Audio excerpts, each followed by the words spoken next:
ஆண்டவருடைய வசனத்தை நாம் எடுப்போம். சங்கீதம் 128 1வது வசனத்தை வாசிப்போம்.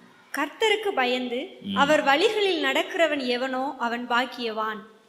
போதும், ஜெபம் பண்ணுவோம். நல்ல பிதாவே, இந்த வார்த்தைகளுக்காக நாங்கள் துதிக்கிறோம். அப்பா, உங்கள் சமூகத்தில் ஒப்பு கொடுக்கிறோம்.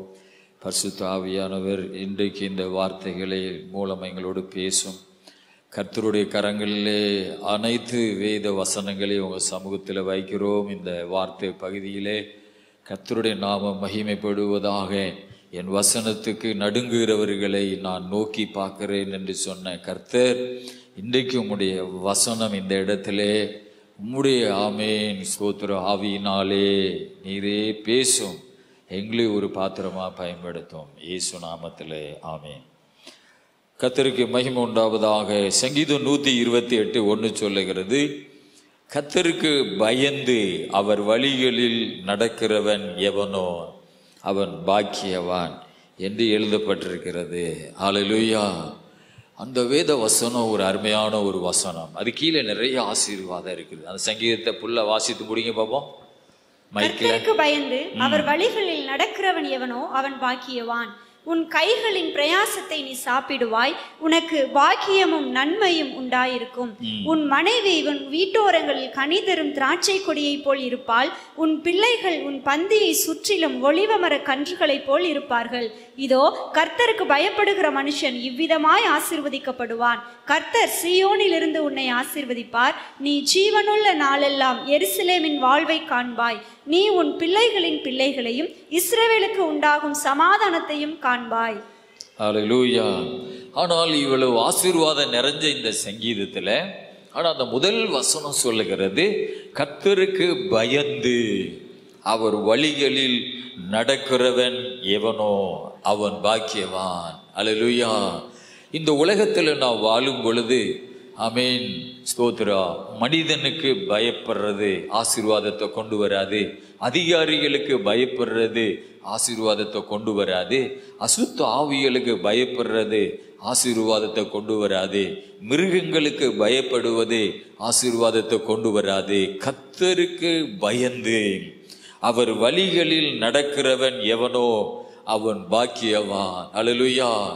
நம்முடைய வாழ்க்கை ஆசீர்வாதமாக இருக்க வேண்டும் என்றால் நாம் அவர் வழிகளிலே நாம் நடப்பதற்கு நாம் ஆர்வம் உள்ளவர்களாக இருக்க வேண்டும். யாருடைய வழிகளிலே?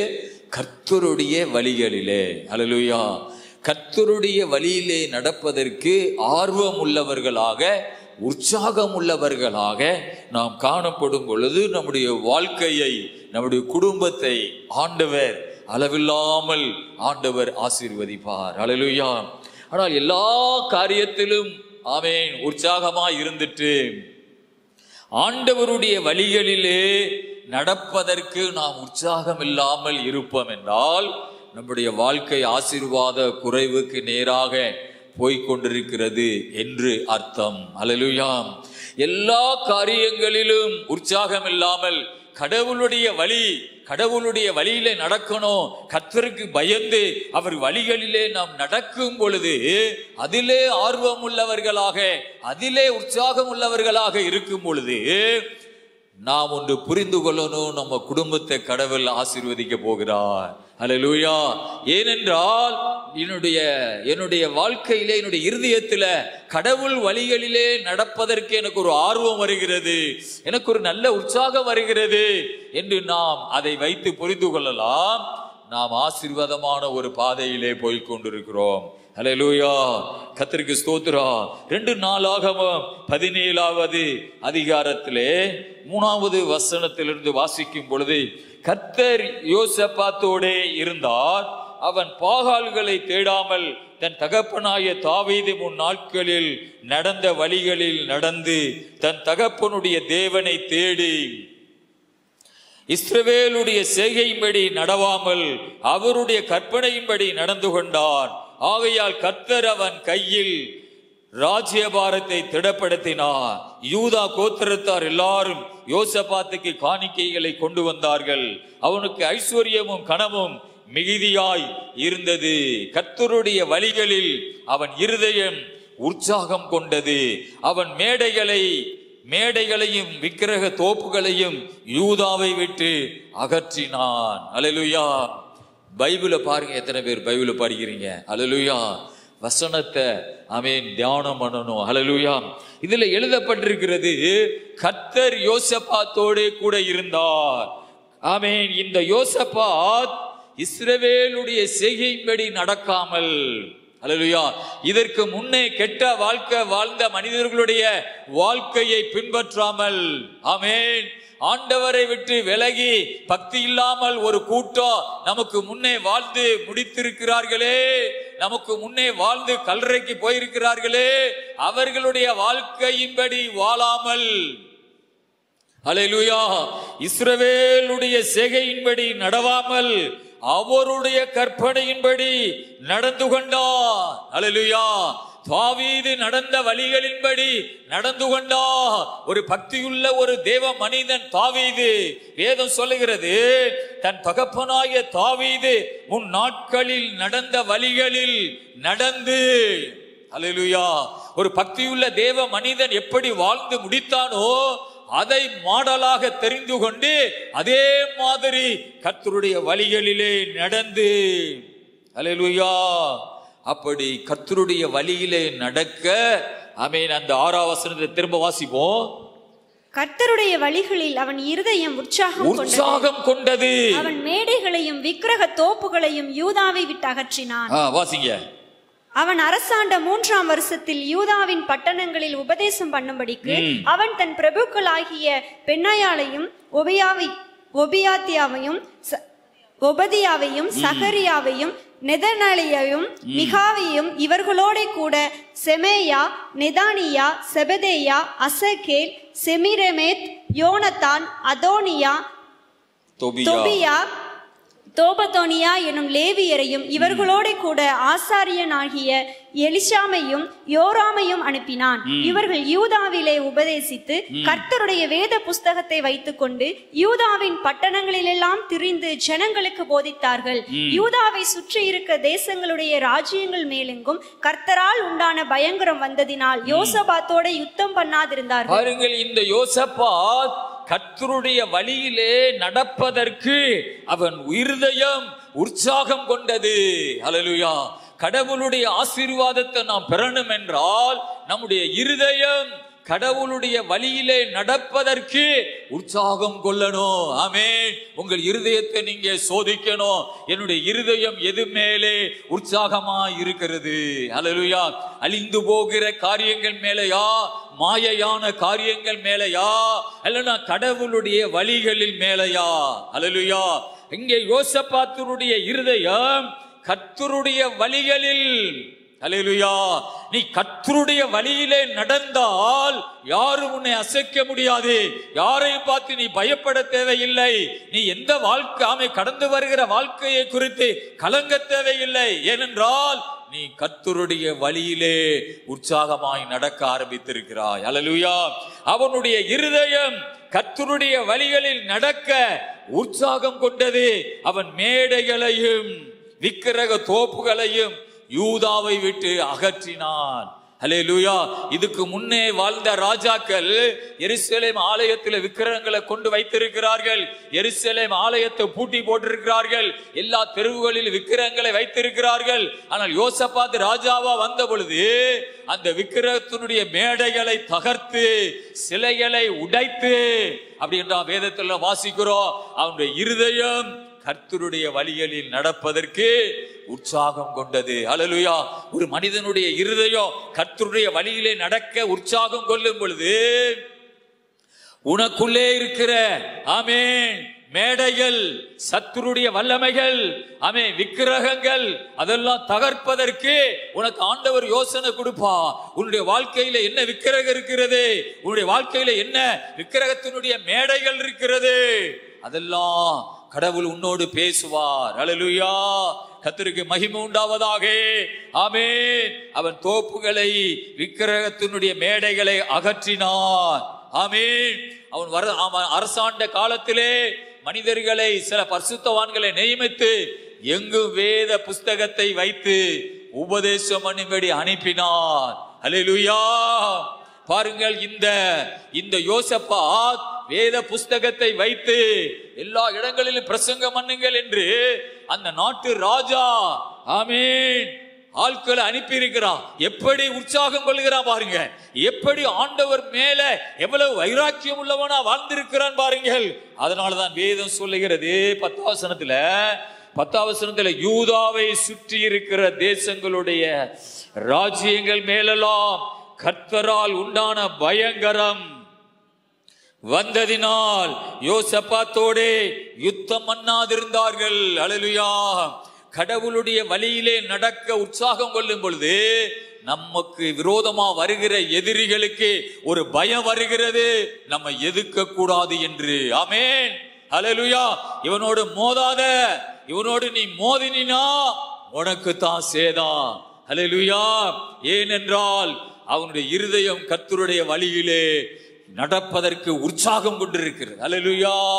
நீ ஆண்டவருடைய வழியிலே நடப்பதற்கு உற்சாகம் இல்லைனா எல்லாத்தையும் பார்த்து நீ பயப்படுவ.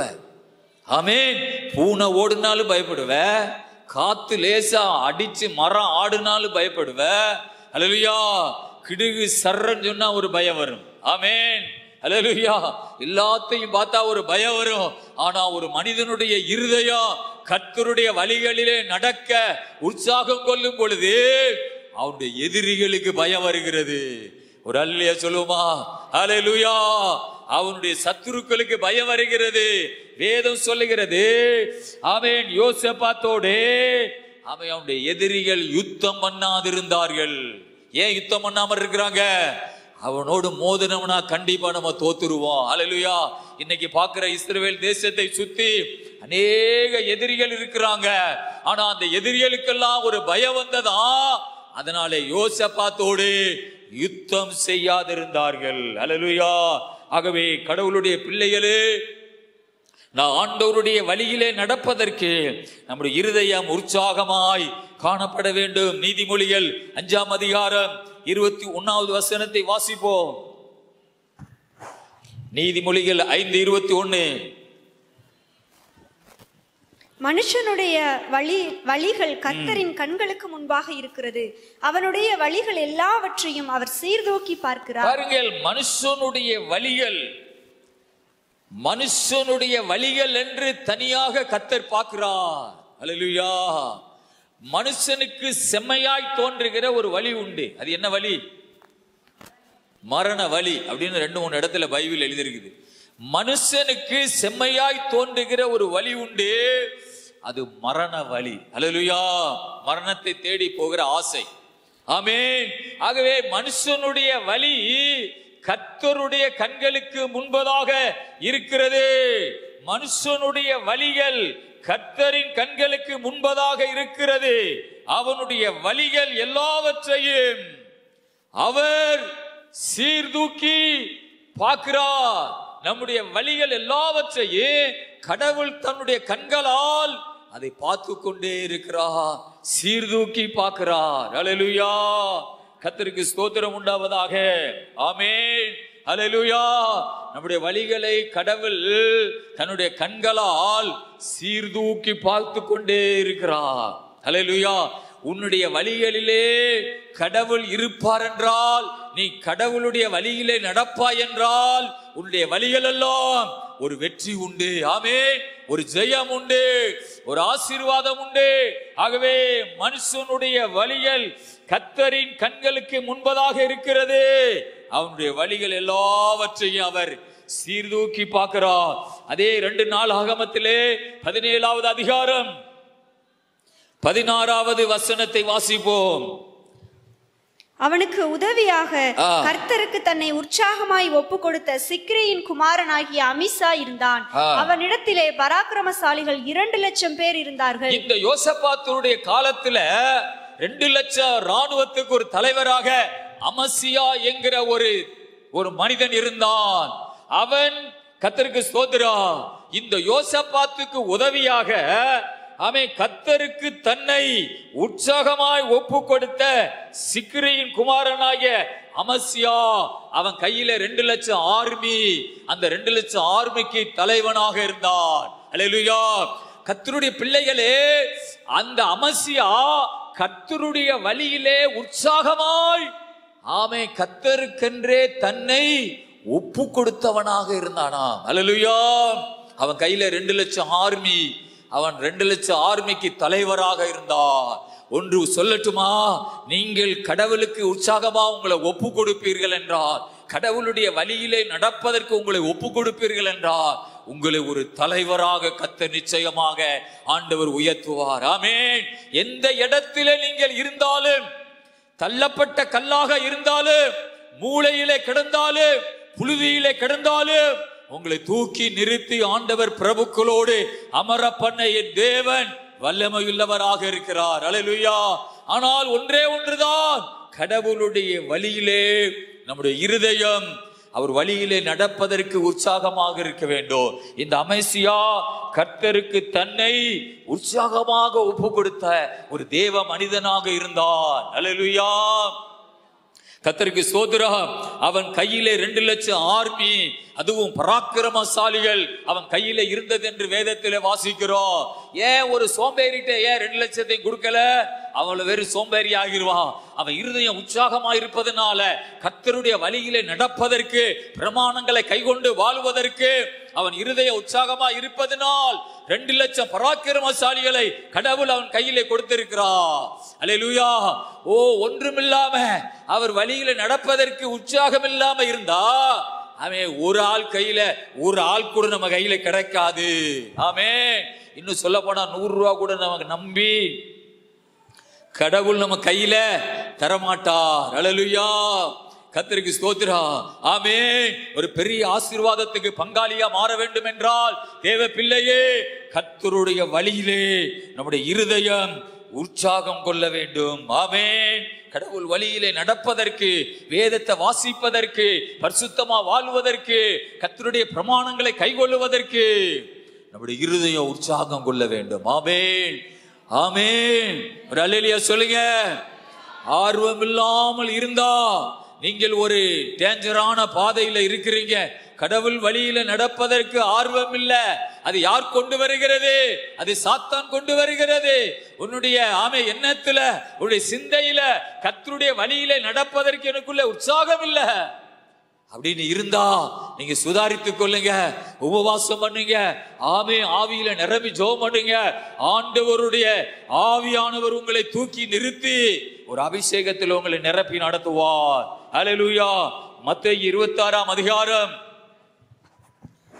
41வது வசனத்தை வாசிப்போம். நீங்கள் சோதனைக்கு உட்படாதபடிக்கு விழித்திருந்து ஜெபம் பண்ணுங்கள். ஆவி உற்சாகம் உள்ளதுதான், மாம்சமோ பலவீனம் உள்ளது. இங்கே ஆண்டவராகிய இயேசு கிறிஸ்து தன்னுடைய போதனையிலே, ஸ்தோத்திரம், மத்தேயு 26:41 ஆவி உற்சாகம் உள்ளதுதான், மாம்சமோ பலவீனம் உள்ளது என்றார். அல்லேலூயா. இது ரெண்டையும் கடவுள் நம்மிடத்திலே வைத்திருக்கிறார். அல்லேலூயா. நமக்குள்ளே ஒரு ஆவி இருக்கிறது, அதுதான் மனுஷனுடைய ஆவி. அந்த ஆவியில பரிசுத்த ஆவியானவர் தங்கி இருந்து நம்மளை ஆவிக்குரிய பிள்ளைகளாக மாற்றுவார். ஆமென். சபைக்கு வந்து ஆண்டவரை ஏற்றுக்கொண்டு ஆராதிக்கும் பொழுது கடவுளுடைய ஆவி நம்முடைய ஆவியில இறங்கி அந்த ஆவியை உயிர்ப்பிப்பார். அல்லேலூயா. ஆனால் நம்முடைய சரீரத்திலே வெளிப்பிரகாரமாக ஒரு மாமிசம் இருக்கிறது. அந்த மாமிசம் பலவீனம் உள்ளது, சோர்வு உள்ளது. சபையிலே ஆண்டவருக்கு பிரியமா வாழ அனுமதிப்பது இல்லை. என்னது? மாமிசம். அல்லேலூயா. கர்த்தருக்கு ஸ்தோத்திரம் உண்டாவதாக. அதனால ஆண்டவர் சொல்லுகிறார், ஆவி உற்சாகம் உள்ளதுதான், மாமிசமோ பலவீனம் உள்ளது என்றார். அல்லேலூயா. கர்த்தருக்கு ஸ்தோத்திரம் உண்டாவதாக. மனுஷனுடைய ஆவி, கடவுள் தந்திருக்கிற ஆவி, அது உற்சாகம் உள்ளது. ஆமென். கர்த்தருக்கு ஸ்தோத்திரம். அந்த ஆவியை நாம் உயிர்ப்பிக்க வேண்டும்.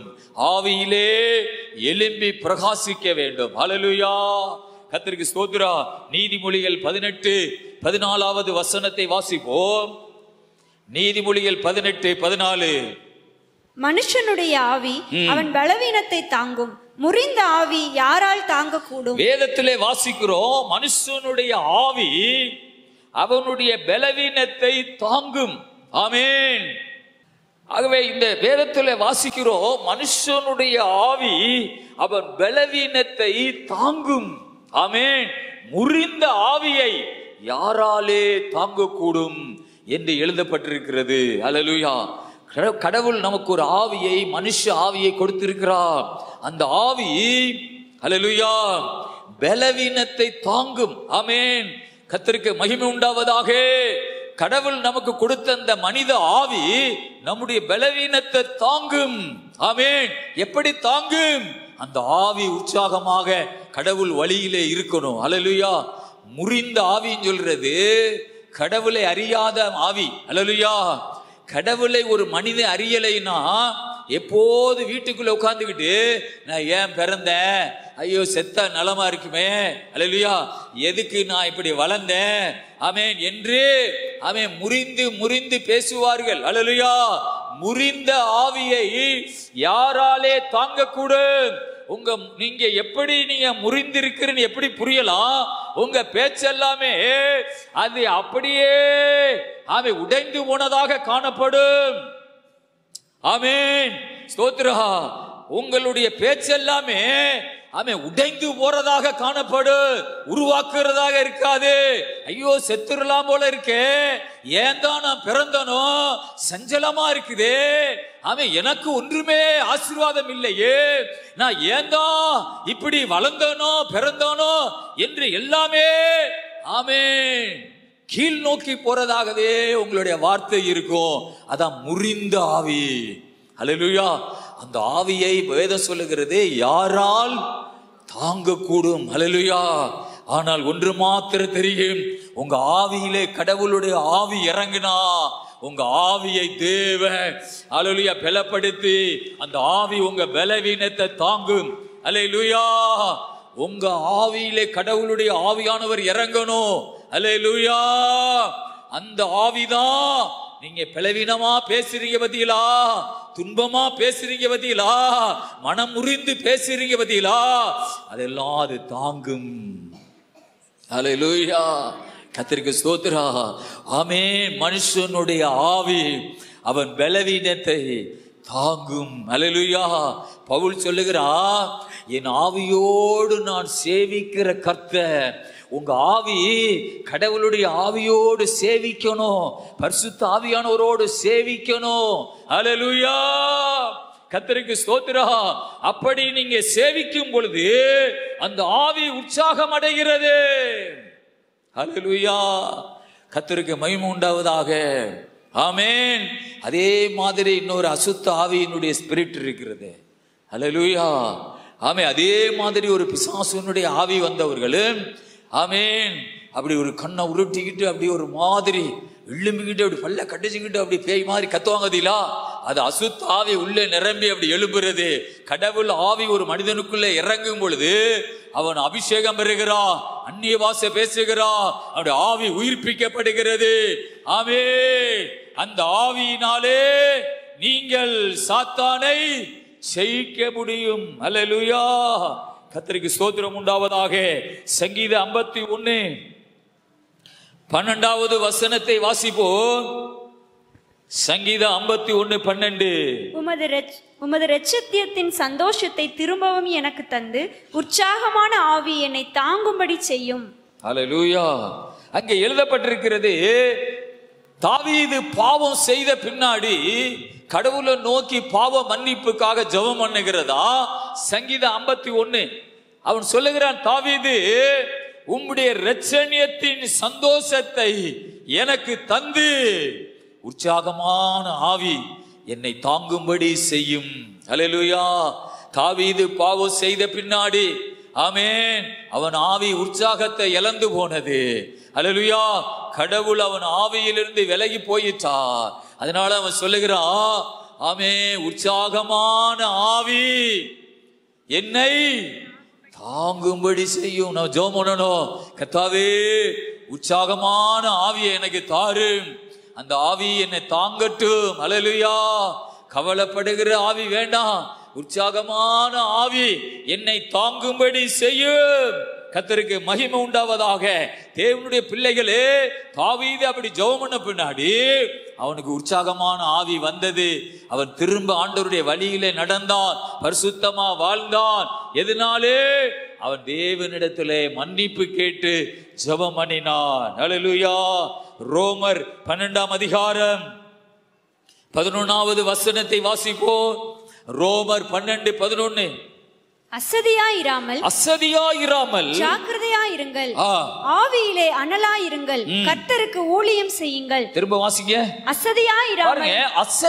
போதும், அசதியாயிராமல். ஏன் அப்படி பைபிள்ல முதல்ல அந்த வசனத்துல முதல் அசதியாயிராமல் அப்படின்னு வருது?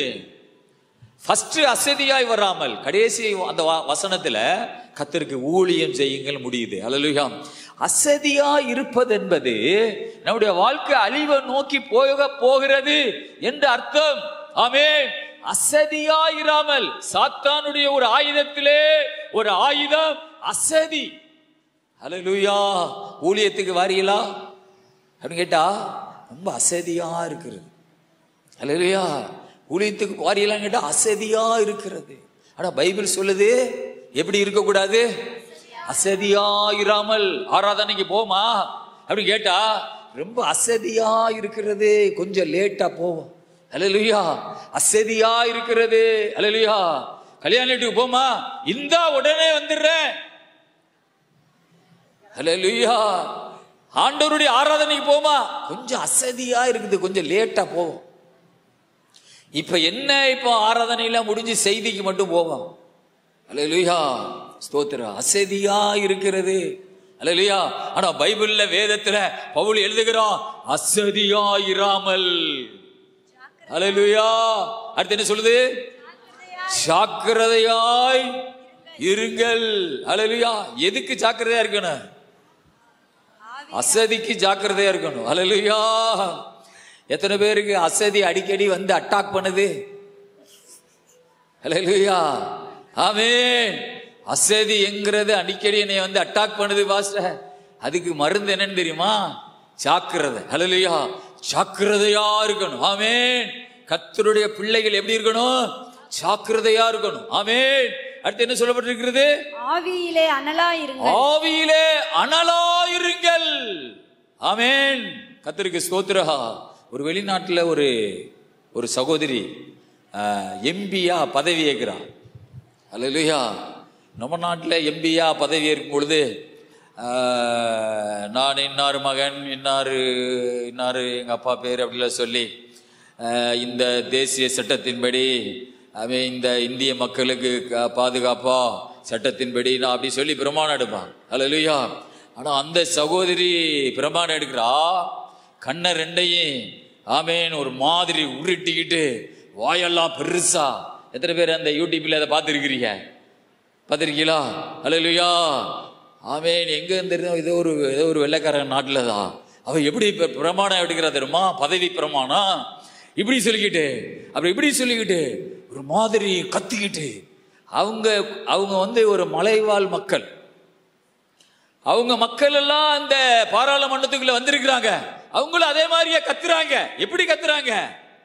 நம்ம மொழியில சொல்ல போனா பேய் மாதிரி கத்துறாங்க. ஹல்லேலூயா. நம்ம பார்வையில அது பேய் மாதிரி இருக்குது. இப்படி சொல்றாங்க, கையெல்லாம் இப்படி சொல்றாங்க, இப்படி சொல்றாங்க. என்ன சத்தம் தெரியுமா? சத்தமெல்லாம் ஒரு மாதிரி ஊசி குரல்ல. ஹல்லேலூயா. ஆனா ஒண்ணு மாத்திரம் தெரிகிறது, அவளுடைய ஆவியிலே அவள் பேசி கொண்டிருக்கிறதே புரியலாம். ஹல்லேலூயா. அவள் என்ன ஆவியில பேசுறான்னு தெரியாது, ஆனால் ஏதோ அவள் ஒரு ஸ்பிரிட்ல நின்று அப்படி சொல்லிக்கிட்டு இருக்காள் என்கிறது புரிகிறது. ஹல்லேலூயா. ஆனால் வேதம் நமக்கு சொல்லுகிறது நாம் எப்படி இருக்கணுமா? ஆவியிலே அனலா இருக்கணுமா? ஒரு அல்லேலூயா சொல்லுங்க.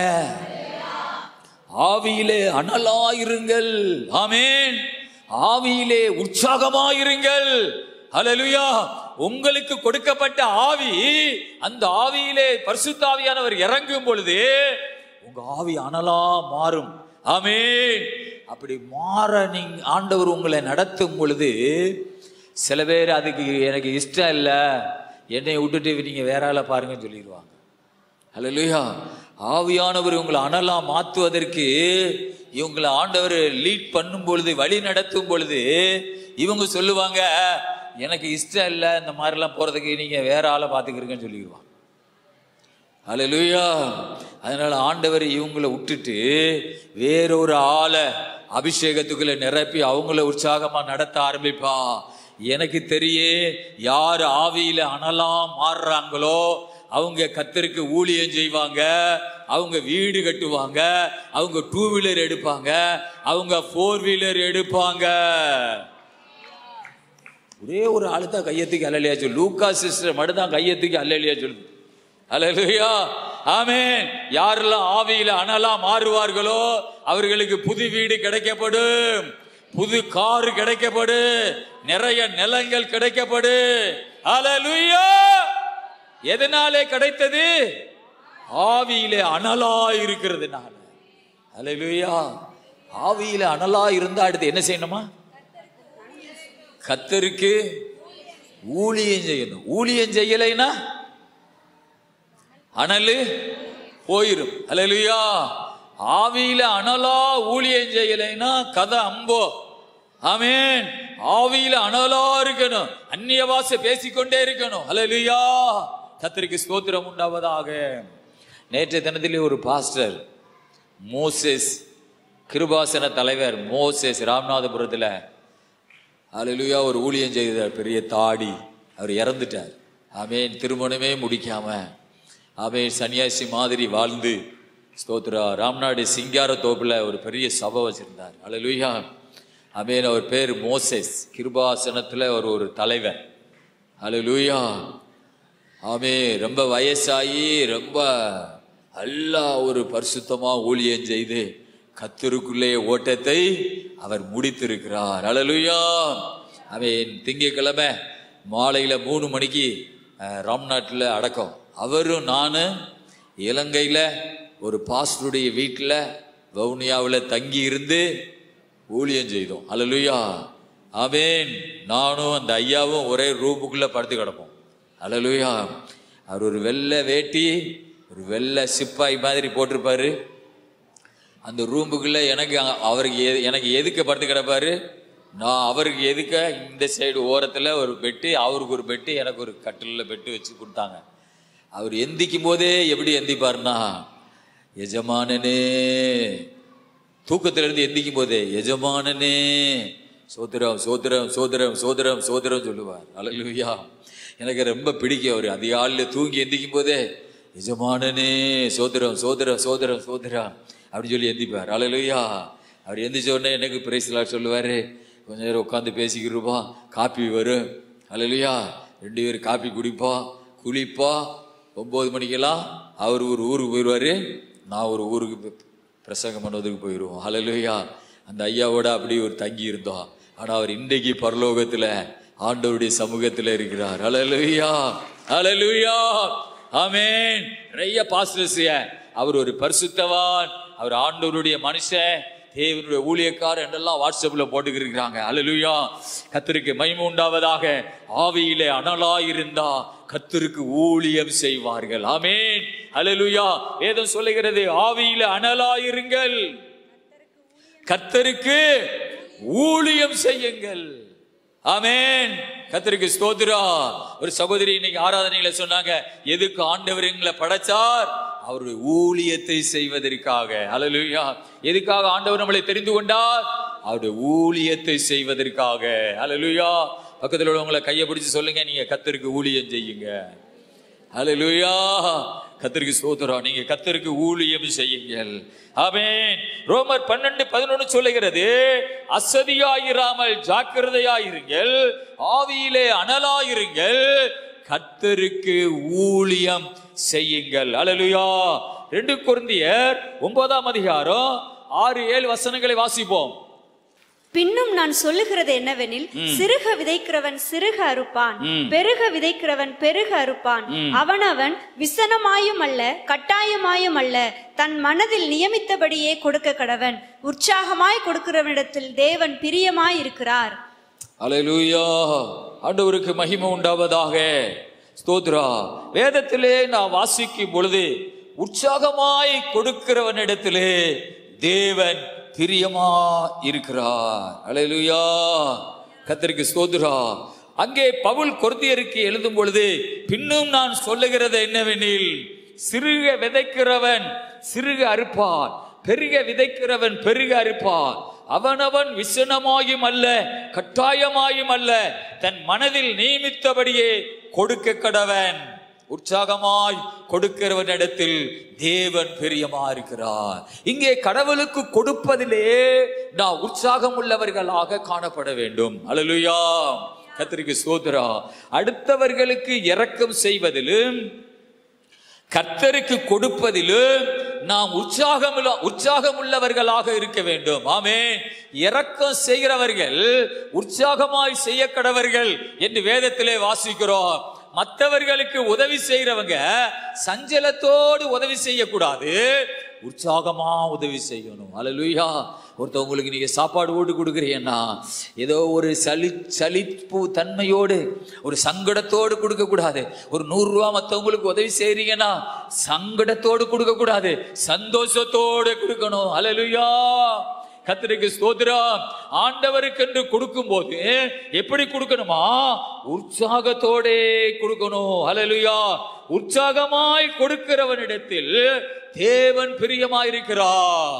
ஏன் ஆண்டவர் ஆபேலுடைய காணிக்கையை அங்கீகரித்து காயினுடைய காணிக்கையை ஆண்டவர் அங்கீகரிக்கவில்லை என்றால், ஆபேல் என்கிற ஒரு தேவ மனிதன் கர்த்தருக்கு உற்சாகமாய் கொடுக்கிறவனாய் இருந்தான். அல்லேலூயா. வேதம் சொல்லுகிறது, அவனவன் விசனமாயும் அல்ல கட்டாயமாயும் அல்ல, தன் மனதில் நியமித்தபடியே கொடுக்க கடவன். அந்த பைபிள் வசனம் சொல்லுது, தன் மனதிலே நியமித்தபடியே. ஒருத்தவங்க ஆண்டவருக்குன்னு கொடுக்கணும்னு நியமிக்கப்படுகிறாங்க. இன்னொருத்தவங்க போய் அவன் நீங்க ஆண்டவருக்கு ஏன் இப்படி கொடுக்குறீங்க ரொம்ப அப்படின்னு சொன்னா அந்த ஆசீர்வாதத்தை அவங்க தடுக்கிறாங்க. அல்லேலூயா. இப்படியா ஆண்டவருக்குன்னு நிறைய கொடுக்குறீங்க அப்படின்னு சொன்னா, ஆமென், மனதிலே நியமித்து என்கிறது கடவுளிடத்திலிருந்து வருகிறது. அதை தடுக்கும் பொழுது அவர்கள் வீட்டுக்கு வருகிற ஆசீர்வாதத்தை அவர்கள் தடுக்கிறார்கள். அல்லேலூயா, கர்த்தருக்கு ஸ்தோத்திரம் உண்டாவதாக. ஆக சிறுக விதைக்கிறவன் சிறுக அறுப்பான், பெருக விதைக்கிறவன் பெருக அறுப்பான். அல்லேலூயா, கர்த்தருக்கு ஸ்தோத்திரம். ஆகவே அவனவன் விசனமாயும் அல்ல கட்டாயமாயும் அல்ல, மனதில் நியமித்தபடியே கொடுக்க கடவன். 1 நாளாகமோ 29ஆம் அதிகாரம் 9வது வசனத்தை வாசிப்போம். 1 நாளாகமம் 29:9. இதோ இதன் நிமித்தம் நம்முடைய பிதாக்கள் பட்டயத்தினால் விழுந்து. 1 நாளாகமம் 29:9. இப்படி மனப்பூர்வமாய் கொடுத்ததற்காக ஜனங்கள் சந்தோஷப்பட்டார்கள், உத்தம இருதயத்தோட உற்சாகமாய் கர்த்தருக்கு கொடுத்தார்கள். தாவீது ராஜாவும் மிகவும் சந்தோஷப்பட்டான். அல்லேலூயா, ஸ்தோத்திரம். வேதத்திலே வாசிக்கிறோம், அன்றைக்கு ஸ்தோத்திர தாவீது இருந்த காலத்திலே ஜனங்கள் மனப்பூர்வமாய் கொடுத்தார்கள் என்று வேதத்தில் வாசிக்கிறோம். 1 நாளாகமம் 29:9 இப்படி மனப்பூர்வமாய் கொடுத்ததற்காக ஜனங்கள் சந்தோஷப்பட்டார்கள். ஜனங்கள் தான் மனப்பூர்வம் கொடுக்கிறாங்க, ஆனா அதை பார்த்து ஜனங்கள்லாம் சந்தோஷப்பட்டார்களா? அல்லேலூயா. உத்தம இருதயத்தோட உற்சாகமாய் கர்த்தருக்கு கொடுத்தார்கள். தாவீது ராஜாவும் மிகவும் சந்தோஷப்பட்டார். அல்லேலூயா. கடவுளுடைய ஜனங்கள் கடவுளுக்கு கொடுத்த பொழுது ஜனங்களும் சந்தோஷப்படுறார்களா? தாவீது ஒரு தலைவன், அவனும் சந்தோஷப்பட்டானா? அல்லேலூயா. 17ஆம் வசனத்தை வாசிங்க. என் தேவனே, நீர் இருதயத்தை சோதித்து உத்தம குணத்தில் பிரியமாய் இருக்கிறீர் என்பதை அறிவேன். இவையெல்லாம் நான் உத்தம இருதயத்தோட மனப்பூர்வமாய் கொடுத்தேன். இப்பொழுது இங்கு இருக்கிற உம்முடைய ஜனமும் உமக்கு மனப்பூர்வமாய் கொடுக்கிறதை கண்டு சந்தோஷித்தேன். பாருங்கள், இந்த இடத்துல வாசிக்கும் பொழுது நான் உத்தம இருதயத்தோட மனப்பூர்வமாய் கொடுத்தேன், இப்பொழுது இங்கே இருக்கிற உம்முடைய ஜனமும் உமக்கு மனப்பூர்வமாய் கொடுக்கிறதை கண்டு சந்தோஷம் அடைகிறேன். அல்லேலூயா. அந்த தேவ மனிதன் ஒரு ஊழியக்காரனுக்கு சமம். ஜனங்கள் கொடுக்கும் பொழுது அவன் இருதயம் மகிழ்ச்சி அடைகிறது. அல்லேலூயா. அதே 2 கொரிந்தியர் 9ஆம் அதிகாரத்திலே 11 15 வரை வாசிப்போம். தேவனுக்கு எங்களால் ஸ்தோத்திரம் உண்டாவதற்கு ஏதுவாய் இருக்கும் மிகுந்த உதார குணத்திலே நீங்கள் எவ்விதத்திலும் சம்பூர்ணம் உள்ளவர்களாய் இருப்பீர்கள். இந்த தர்ம சகாயமாகிய பணிவிடை பரிசுத்தவான்களுடைய குறைவுகளை நீக்குகிறதும் அல்லாமல் அநேகர் தேவனை ஸ்தோத்தரிப்பதினாலே சம்பூர்ணம் உள்ளதாய் இருக்கும். பாருங்கள், இந்த வேதத்திலே நாம் வாசிக்கும் பொழுது தேவனுக்கு எங்களால் ஸ்தோத்திரம் உண்டாவதற்கு ஏதுவாய் இருக்கும் மிகுந்த உதார குணத்திலே, அப்படின்னா மனோபூர்வமா கர்த்தருக்கு கொடுக்கிற குணத்திலே நீங்கள் எவ்விதத்திலும் சம்பூர்ணம் உள்ளவர்கள் ஆவீர்கள். அல்லேலூயா. கொரிந்து சபைக்கு பவுல் சொல்லும் பொழுது ஸ்தோத்திரா, ஆமென், நீங்கள் தேவனுக்கு கொடுப்பதினாலே நீங்கள் சம்பூர்ணம் உள்ளதாயும் இருக்கு. 13 அவர்கள் இந்த தர்ம சகாயத்தினாலாகிய நன்மையை அனுபவித்து நீங்கள் கிறிஸ்துவின் சுவிசேஷத்தை கீழ்ப்படிதலோட அறிக்கையிட்டிருக்கிறது நிமித்தமும் தங்களுக்கும் மற்ற அனைவருக்கும் நீங்கள் உதாரத்துவமாய் தர்மம் செய்கிறது நிமித்தமும் அவர்கள் தேவனை மகிமைப்படுத்தி, அல்லேலூயா, ஜனங்கள் கர்த்தருக்கு கொடுப்பதினாலே, ஆமென், ஊழியக்காரர்களும் மற்ற ஜனங்களும் தேவனை மகிமைப்படுத்துகிறார்கள். அல்லேலூயா. ஆமென். 14 வசனத்துல உங்களுக்காக வேண்டுதல் செய்து தேவன் உங்களுக்கு அளித்த மிகவும் விசேஷித்த கிருபையின் நிமித்தம் உங்கள் மேல் நாங்கள் வாஞ்சையாய் இருக்கிறார்கள். அல்லேலூயா. தாவீது அன்றைக்கு சந்தோஷப்பட்டு கடவுளை மகிமைப்படுத்தினா, புதிய ஏற்பாட்டு சபையிலே ஆமென் தர்ம சகாயம், அதாவது தர்ம சகாய பணி அப்படின்னா கொடுக்கிறது என்பது ஒரு ஊழியம். அல்லேலூயா. கர்த்தருக்கு ஸ்தோத்திரம் உண்டாவதாக. பைபிள்ல 12 வசனத்தில் எழுதியிருக்கிறது, இந்த தர்ம சகாயமாகிய பணிவிடை அப்படின்னு சொன்னா கொடுப்பது ஒரு கடவுளுடைய ஊழியம். ஆமென். ஒரு ஆத்துமா, ஒரு விசுவாசி கடவுளுக்கென்று தர்ம சகாயமாகிய பணிவிடை பரிசுத்தவான்களுடைய குறைவுகளை நீக்குகிறதும் அல்லாமல் அநேகர் தேவனை ஸ்தோத்தரிப்பதனாலே சம்பூரண பலனுள்ளதா இருக்கும். அல்லேலூயா. கடவுளுக்கென்று தர்ம சகாய பணி செய்கிறவர்கள் ஒரு ஊழியம் செய்கிறார்கள். ஆமே, அந்த ஊழியத்தை செய்கிறவர்களை நினைத்து தாவீது சந்தோஷப்பட்டது மாதிரி புதிய ஏற்பாட்டு சபையில் இருக்கிற ஊழியக்காரர்கள் உங்களை நினைக்கும் பொழுதெல்லாம் தேவனை ஸ்தோத்தரிப்பார்கள், மகிமைப்படுத்துவார்கள். அல்லேலூயா. அதனாலே பவுல் சொல்லுகிறான், உங்களை பார்க்கணும்னு நாங்க வாஞ்சையுள்ளவர்களாய் இருக்கிறோம். அல்லேலூயா. ஏனென்றால் அவர்களை பார்க்கும் போதெல்லாம் பவுல் சொல்லுகிறார், கர்த்தரை மகிமைப்படுத்துவோம். அல்லேலூயா. தேவனை ஸ்தோத்தரிப்போம். ஆமென். உங்கள் குடும்பத்துக்காக ஆமென் ஊழியர்கள் சந்தோஷப்படுவார்கள். தாவீது சந்தோஷப்படுகிறார். ஊழியர்கள் உங்கள் குடும்பத்தை நினைச்சு ஸ்தோத்திரம் பண்ணுகிறார்கள். அது என்ன மாதிரி உங்களுக்கு மாறும் என்றால் அது சம்பூர்ண பலனுள்ளதாய் உங்களுக்கு மாறும். அல்லேலூயா. கர்த்தருக்கு ஸ்தோத்திரம் உண்டாவதாக. ஆமென். 3 பாயிண்ட் இந்த நேரத்தில் நாம் தியானம் பண்ணி இருக்கிறோம். கடவுளுடைய வழிகளிலே நடப்பதற்கு நம்முடைய இருதயம் உற்சாகம் உள்ளதாய், கடவுளுடைய வழியிலே நடப்பதற்கு நம்முடைய இருதயம் உற்சாகம் உள்ளதாய் இருக்கும் பொழுது ஆமென், கர்த்தர் உங்களுக்கு ஒரு ஆசீர்வாதத்தை தருவார். உங்களை சுற்றி உங்களுடைய எதிரிகளுக்கு பயம் உண்டாகும், உங்களுக்கு நிறைய ஆசீர்வாதம் உண்டாகும். அல்லேலூயா. உங்களை ஆண்டவர் ஒரு தலைவனாக தெரிந்து கொள்ளுவார். நீங்கள் கடவுளுடைய ஆமென் வழியிலே நீங்கள் நடக்கும் பொழுது உங்கள் குடும்பத்தை கடவுள் உயர்த்த ஆரம்பிப்பார். அல்லேலூயா. அமசியாவை ஒரு தலைவனாக தெரிந்தது போல உங்களுடைய குடும்பத்தை, உங்களையும் கடவுள் ஒரு தலைவராக ஆமென் உங்களை ஒரு ஆளுகைக்குள்ளே கொண்டு வருவார். அல்லேலூயா.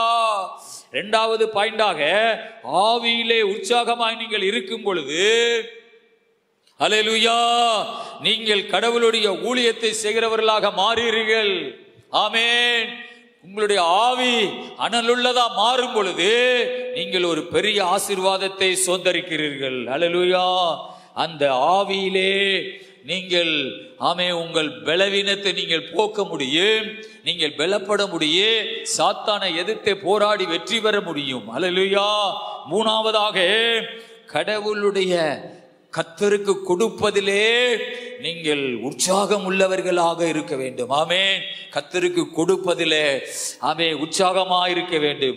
கர்த்தருக்கு உற்சாகமாய் விதைக்கும் பொழுது சிறுக விதைக்கிறவன் சிறுக அறுப்பான், பெருக விதைக்கிறவன் பெருக அறுப்பான். அல்லேலூயா.